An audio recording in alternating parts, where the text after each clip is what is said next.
नमस्कार, ये आकाशवाणी है। अभी आप पूजा तमांग से समाचार सुनेंगे।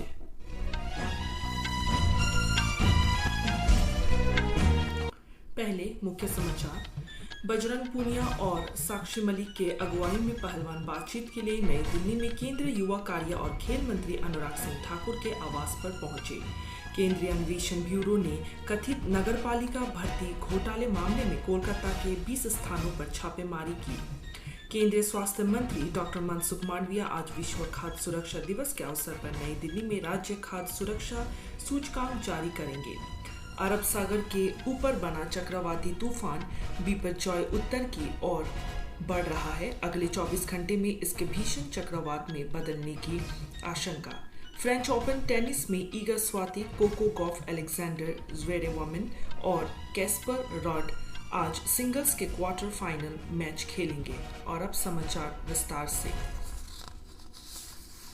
बजरंग पूनिया और साक्षी मलिक की अगुवाई में प्रदर्शनकारी पहलवान बातचीत के लिए केंद्रीय युवा कार्य और खेल मंत्री अनुराग सिंह ठाकुर के नई दिल्ली स्थित आवास पर पहुंच गए हैं। श्री ठाकुर ने पहलवानों को उनके मुद्दों पर बातचीत के लिए बुलाया था। श्री ठाकुर ने एक ट्वीट में कहा कि सरकार पहलवानों के साथ उनके मुद्दों पर विचार विमर्श करना चाहती है। यह पहलवान भारतीय कुश्ती महासंघ के अध्यक्ष ब्रिजभूषण शरण सिंह के खिलाफ विरोध प्रदर्शन कर रहे हैं और उनकी गिरफ्तारी की मांग कर रहे हैं। कुछ महिला पहलवानों ने ब्रिजभूषण शरण सिंह पर उन्हें परेशान करने का आरोप लगाया है। गृह मंत्री अमित शाह ने भी कुछ दिनों पहले प्रदर्शनकारी पहलवानों से मुलाकात की थी। केंद्रीय गृह मंत्री और सहकारिता मंत्री अमित शाह ने नई दिल्ली में सहकारी समितियों के केंद्रीय पंजीयक CRCS के कार्यालय में कंप्यूटर प्रणाली लागू करने के काम की प्रगति की समीक्षा की। जून 2021 में CRCS के गठन के बाद सहकारिता मंत्रालय ने सहकारिता क्षेत्र में कामकाज सुगम बनाने के अनेक कदम उठाए। इन उपायों के तहत CRCS के कार्यालय को कंप्यूटर युक्त बनाने और डिजिटल प्रणाली विकसित करने का काम किया जा रहा है। समीक्षा बैठक के बाद शाह ने निर्देश दिया कि CRCS की गतिविधियों में युवाओं की सेवाओं का उपयोग किया जाना चाहिए। उन्होंने कहा कि CRCS के कंप्यूटर संचालित होने से नई बहुराज्य सहकारिता समितियों के पंजीकरण में बड़ी मदद मिलेगी।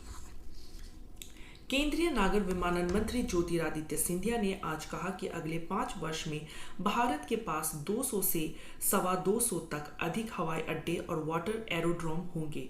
श्री सिंधिया ने कहा कि फिलहाल देश में 14 ग्रीन फील्ड हवाई अड्डे हैं। नरेंद्र मोदी सरकार के 9 वर्ष पूरे होने के सिलसिले में नई दिल्ली में मीडिया को संबोधित करते हुए श्री सिंधिया ने कहा कि भारतीय नागर विमानन क्षेत्र विश्व में तीसरा सबसे बड़ा विमानन क्षेत्र है। उन्होंने कहा कि स्वतंत्रता के 68 वर्षों के बाद तक देश में हवाई अड्डे और हेलीपोर्ट की संख्या मात्र 74 थी।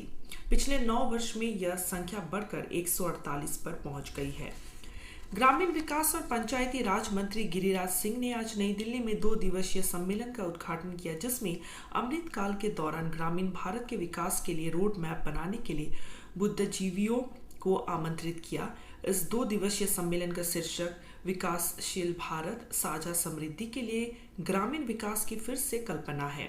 श्री गिरिराज सिंह ने कहा कि आज स्वयं सहायता समूह की महिलाओं की सफलता की लाखों कहानियां उभर रही है, जिन्होंने DAY NRLM की नीतियों और पहलों द्वारा लाए गए परिवर्तन को दर्शाते हुए पूरे भारत में अनुकरणीय कार्य किया है।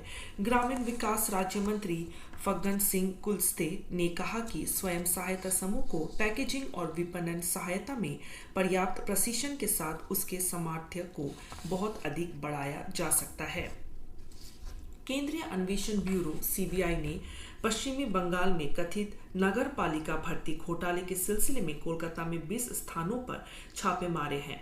राज्य में विभिन्न नगर पालिकाओं में क्लर्क, स्वीपर, चपरासी और ड्राइवरों की भर्ती में कथित अनियमितताओं के सिलसिले में छापे मारे हैं। उच्चतम न्यायालय ने शुक्रवार को पश्चिम बंगाल सरकार की एक अपील पर तत्काल सुनवाई करने से इनकार कर दिया था, जिसमें कलकत्ता उच्च न्यायालय के उस आदेश को चुनौती दी गई थी, जिसमें न्यायालय ने कथित नगर पालिका भर्ती घोटाले के केंद्रीय अन्वेषण ब्यूरो और प्रवर्तन निदेशालय द्वारा की जा रही जांच पर अंतरित रोक लगाने से इनकार कर दिया था।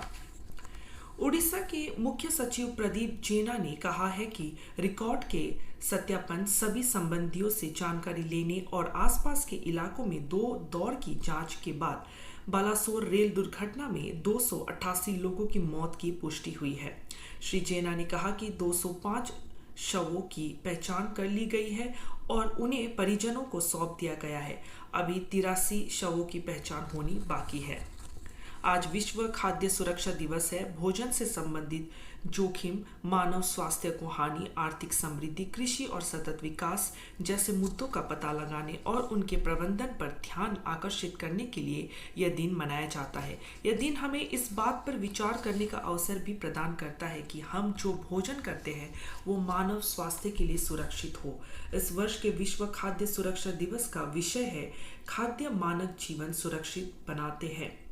विश्व खाद्य सुरक्षा दिवस के हिस्से के रूप में नई दिल्ली में केंद्रीय स्वास्थ्य मंत्री डॉक्टर मनसुख मांडविया आज राज्य खाद्य सुरक्षा सूचकांक जारी करेंगे। यह सूचकांक भारतीय खाद्य सुरक्षा और मानक प्राधिकरण द्वारा हर वर्ष जारी किया जाता है। क्षेत्रीय मौसम विज्ञान केंद्र ने मुंबई में बताया है कि पूर्व, मध्य और दक्षिण पूर्व अरब सागर में बने गहरे दबाव के क्षेत्र के भीषण चक्रवाती तूफान बिपरजॉय में बदलने की आशंका है। मौसम विभाग ने मछुआरों को समुद्र में मछली पकड़ने के लिए जाते समय सतर्क रहने की सलाह दी है। चक्रवाती तूफान बिपरजॉय उत्तर की ओर बढ़ रहा है और इसके अगले 24 घंटों में और तेज होने की आशंका है। यह तूफान गोवा से लगभग 910 किलोमीटर और मुंबई से 1030 किलोमीटर दक्षिण पश्चिम में, पोरबंदर से 1110 किलोमीटर दक्षिण दक्षिण पश्चिम में और कराची से 1410 किलोमीटर दक्षिण में स्थित है। तूफान बिपरजॉय के उत्तर केरल, कर्नाटक, गोवा के तटों के पास 40 से 60 किलोमीटर प्रति घंटे की रफ्तार से पहुंचने की आशंका है।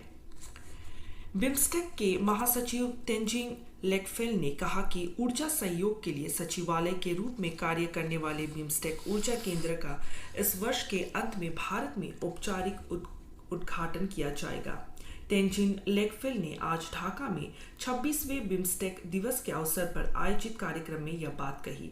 बिम्स्टेक महासचिव ने कहा कि इंटरग्रिड कनेक्शन के लिए 3 प्रमुख घटक बिम्स्टेक एनर्जी मास्टर प्लान, बिजली के वितरण के लिए बिम्स्टेक नीति और बिजली के आदान प्रदान के लिए व्यापार नीति और टैरिफ तंत्र पूरा होने के करीब है।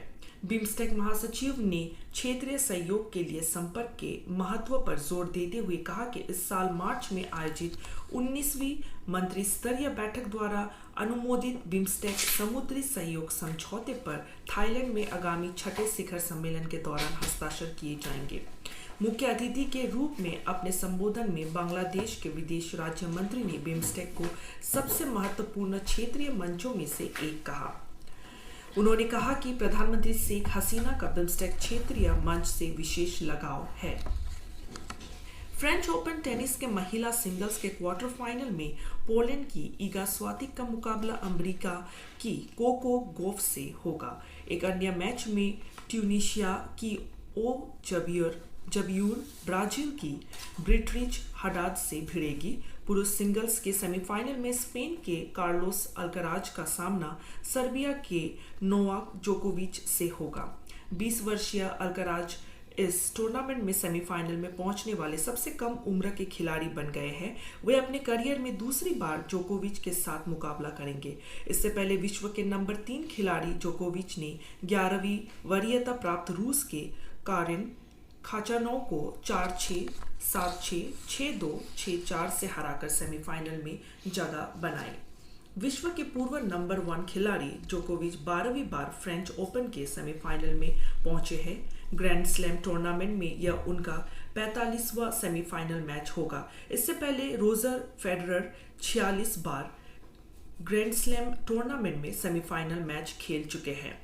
इस बीच महिला सिंगल्स में बेलारूस की येलेना साबालेका और चेक गणराज्य की कोरोलिना मुचावा पहली बार फ्रेंच ओपन के सेमीफाइनल में पहुंची है।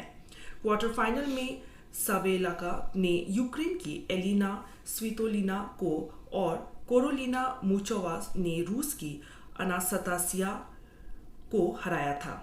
इसी के साथ ये समाचार बुलेटिन समाप्त हुआ। नमस्कार।